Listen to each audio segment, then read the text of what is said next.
Hello fans and friends, welcome to another video. My name's Keir Smith. For today's video we're going to be looking at 10 albums with very strange titles.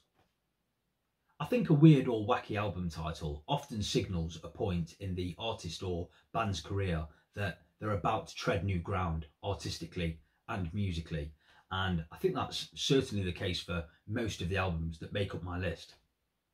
And these albums go back as far as the 1960s and are as recent as the 2010s, which I found to be a happy coincidence after completing the list.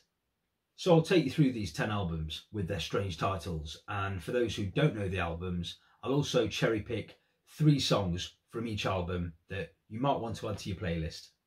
We'll take the list in chronological order, so going back as far as 1967, we'll start with the Beatles, Sgt. Pepper's Lonely Hearts Club Band. The inspiration for this title is said to have come when the Beatles roadie Mal Evans and Paul McCartney were sharing an in-flight meal, playing around with the S and P labelled sachets, Salt and Pepper. Salt and Pepper was misheard as Sgt. Pepper, and then Paul added the Lonely Hearts Club Band to it, figuring it would be a crazy enough name. I mean, why would a Lonely Hearts Club have a band? So the Beatles now had alter egos. They grew moustaches, they took to wearing military clothes, and casually set about changing the musical landscape forever. And to give you 3 songs from this magnificent album, I'll go with She's Leaving Home, Lovely Rita, and A Day in the Life. That's the Beatles, Sgt. Pepper's Lonely Hearts Club Band. Up next is another album from later on in 1967, and this is an album that was clearly influenced by the Beatles' Sgt. Pepper's Lonely Hearts Club Band. This is the Rolling Stones and their Satanic Majesty's Request. And this title is a pun on the part of the British passport in 1967, which read, Her Britannic Majesty's Principal Secretary of State for Foreign and Commonwealth Affairs requests and requires in the name of Her Majesty, etc., etc. The Stones tapped into the psychedelic movement with mixed results. This is their most unusual album. But to give you 3 songs, I'll go with Citadel, The Lantern, and 2000 Light Years from Home. That's the Rolling Stones, their Satanic Majesty's Request. Up next is an album from 1969 by Captain Beefheart and his Magic Band, Trout Mask Replica. The surreal cover matches the bizarre title. And interestingly, Matt Groening, the creator of the popular cartoon The Simpsons, said of this album, I thought it was the worst thing I'd ever heard. And then after 6 or 7 listens, he said, I thought it was the greatest album I've ever heard. The cover's weird, the album title is odd, but even more strange is the music on the album. It's one big cacophonous mess, and yet it was all very deliberately put together. But there's certainly some highlights, so to give you 3 songs, I'll go with Dachau Blues, Ella Guru, and When Big Jones Sets Up. That's Captain Beefheart and his Magic Band, Trout Mask Replica. Up next is an album from 1970. This is Pink Floyd's Atom Heart Mother. And this odd title was taken from a news report in an English newspaper called The Evening Standard, which one day ran the headline, Atom Heart Mother Named. Apparently it was about a woman who had been given a plutonium pacemaker. Pink Floyd are slowly getting things together here after Syd Barrett's departure a few years earlier. And to give you 3 songs, I'll go with Roger Waters' If, David Gilmour's Fat Old Son, and Richard Wright's Summer 68. That's Pink Floyd, Atom Heart Mother.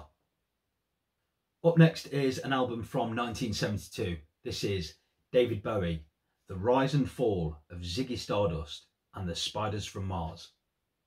And David Bowie said, Ziggy for me was a very simplistic thing, an alien rock star, and for performance value I dressed him and acted him out. It's like a theatre piece set to record, and there's no doubt about it, this has left a lasting legacy as one of the greatest rock and roll albums of all time. And to give you 3 songs, I'll go with 5 Years, Ziggy Stardust, and Rock and Roll Suicide. That's David Bowie, the rise and fall of Ziggy Stardust and the Spiders from Mars.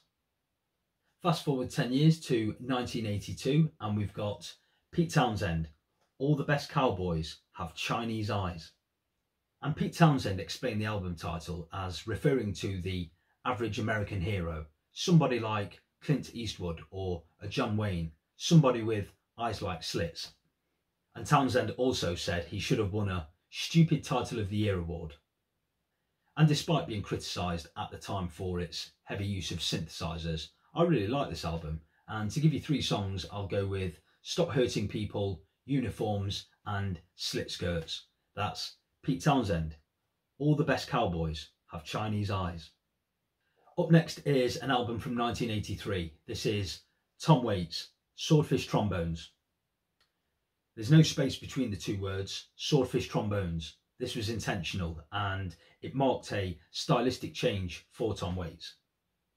And the songs detail the troubled minds of various characters, and servicemen seem to crop up a lot in these songs.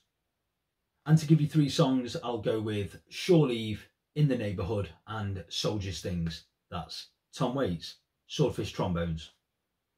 Up next is an album from 1998. This is Alanis Morissette and Supposed Former, Infatuation Junkie. Supposed former are both past tense, infatuation meaning falls easily, and junkie meaning an addict or someone who can't get enough. This confounded listeners upon its release, and it challenged the form of popular song with unconventional songs, often lacking hooks or choruses. However, Alanis Morissette's expressive and dynamic voice shines through. And to give you 3 songs, I'll go with Front Row, Are You Still Mad and The Couch. That's Alanis Morissette, Supposed Former, Infatuation Junkie. Up next is an album from 2002. This is The Flaming Lips and Yoshimi Battles the Pink Robots. And this title is a reference and a tribute of sorts to Yoshimi P. Wee, who Danny Coyne invited to be a session player and to sing on the album. And Yoshimi does indeed do battle with some pink robots on this ear-pleasing, dreamy, space, pop rock set. And to give you 3 songs, I'll go with Do You Realise, Ego Tripping at the Gates of Hell and Are You a Hypnotist? That's The Flaming Lips, Yoshimi Battles the Pink Robots. And lastly, we'll finish with an album from 2016.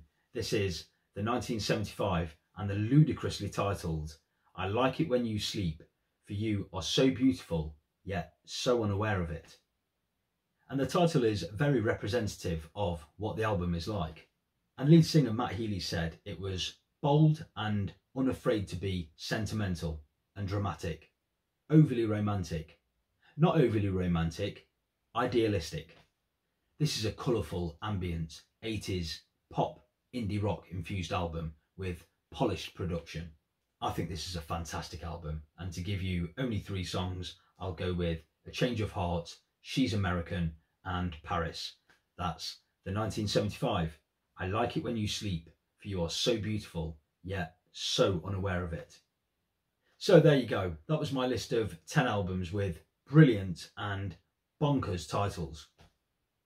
I hope you enjoyed the video. Please give it the thumbs up if you did. Please subscribe to the channel. There'll be lots more to come. Thanks as always for watching. See you next time.